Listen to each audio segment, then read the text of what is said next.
up around the country with state police training for riot control in the event of economic calamity and food riots. They know what's going on, and they're prepared for it.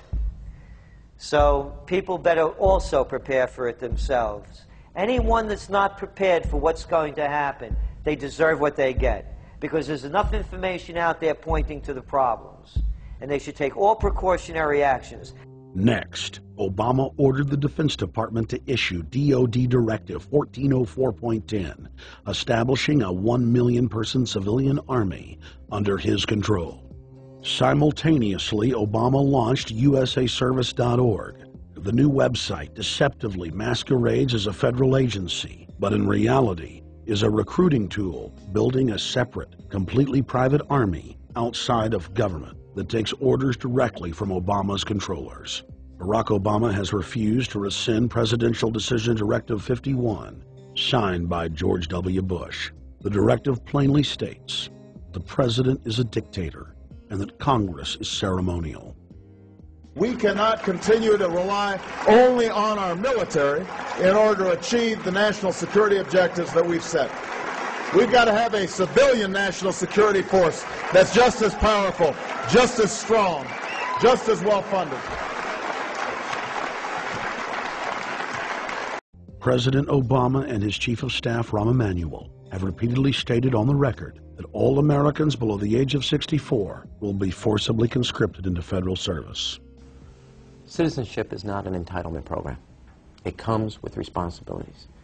Everybody somewhere between the ages of 18 and 25 will serve 3 months of basic training and understanding in a kind of civil defense.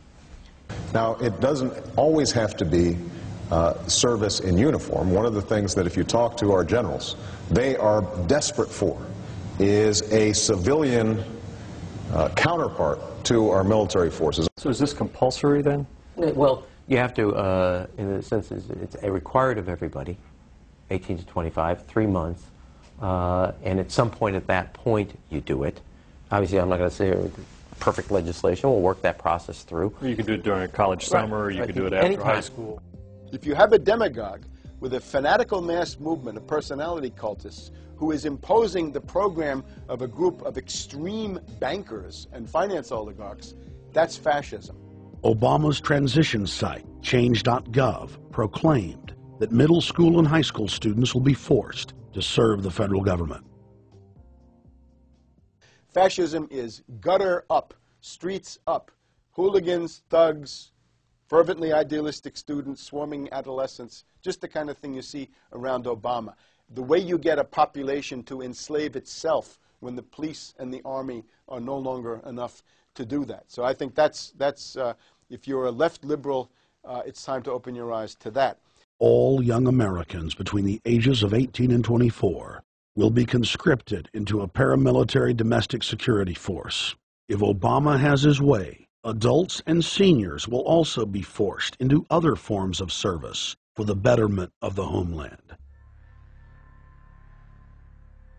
Number 3, disarming the American people. Obama operatives in the Congress have introduced more than 10 bills that would end the Second Amendment as we know it. H.R. 1022 would allow the new Attorney General Eric Holder the dictatorial power to ban any gun he wishes at will. In 2008, before the Supreme Court, in the D.C. gun ban case, District of Columbia versus Heller, Holder argued for the complete disarmament of the American people and that only the military should own firearms. H.R. 257 would ban all youth shooting sports, including YMCA and Youth Olympic shooting clubs. H.R. 45 would force all gun owners to undergo federal psychological screening, registration, and testing to keep their firearms. White House Chief of Staff Rahm Emanuel has proposed the extrajudicial banning of any American on the fraudulent no-fly list from owning any firearm.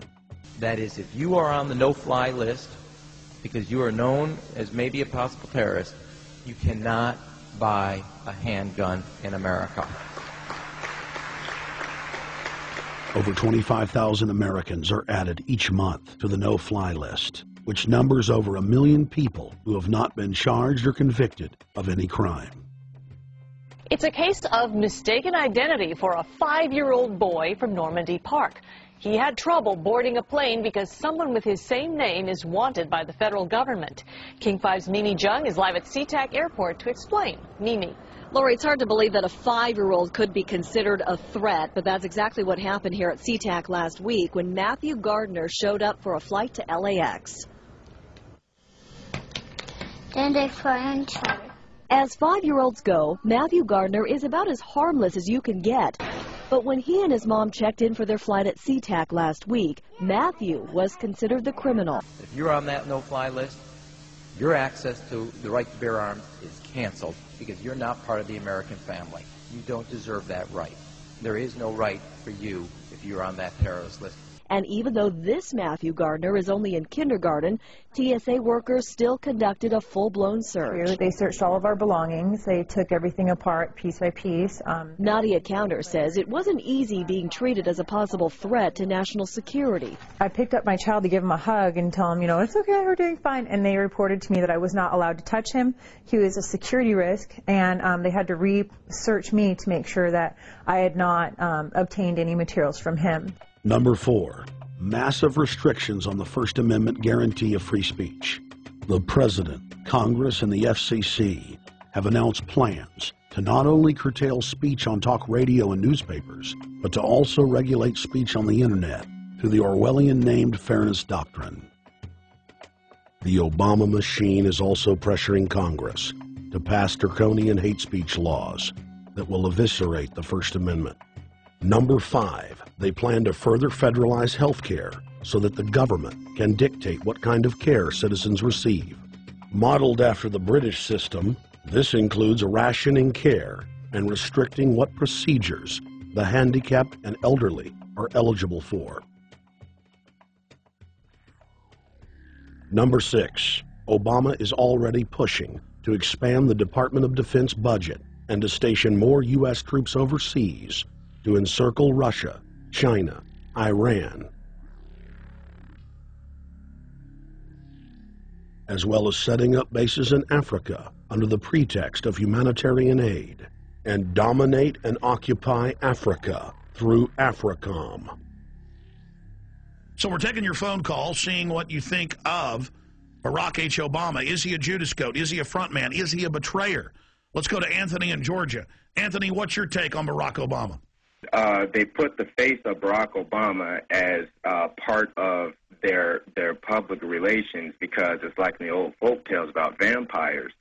A vampire cannot force his way into somebody's house. It's against some kind of metaphysical law.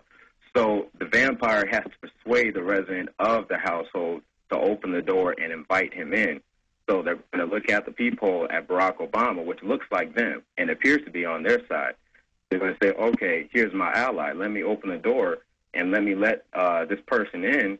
And then Barack Obama is just, of course, a front man for the American empire, where he's going to have the entire U.S. Navy, the entire U.S. Army, and the entire U.S. Marines under AFRICOM command.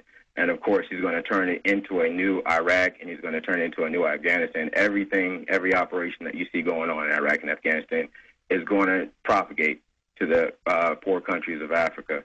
And well, sir, I agree with you. Sir, I agree with you. They're looking to the people. They see a handsome, smiling African face. You know, he's all, hey, I'm from Kenya. And then it's a total bait and switch. But it's the same thing here in the United States where they would get sellout Native American chiefs to sell out their people. This is the oldest trick in the book. And he can also pacify the most downtrodden minority groups in the United States. And he's saying, hey, get ready for sacrifice. Get ready to lose your standard of living. They're like, yay, I love Obama. They could never get away with this with a John McCain. Obama basically does a couple of things. One is, again, this idea, kick the Chinese out of Africa. Kick them out of Sudan where they get oil. Kick them out of Zimbabwe where they get raw materials. Start a civil war in Congo, another big source of raw materials. Al-Qaeda, an arm of the U.S. intelligence community, is now active in Algeria, Tunisia, Morocco. You've got a destabilization going on in Kenya around Odinga. That's Obama's cousin. This is a guy who has two children. They're Obama's niece and, well, nephew in a broad sense. and one of them is named Raul, and the other one is named Winnie, after Winnie Mandela, who did the necklacing and political assassinations in South Africa. So this Odinga is essentially a CIA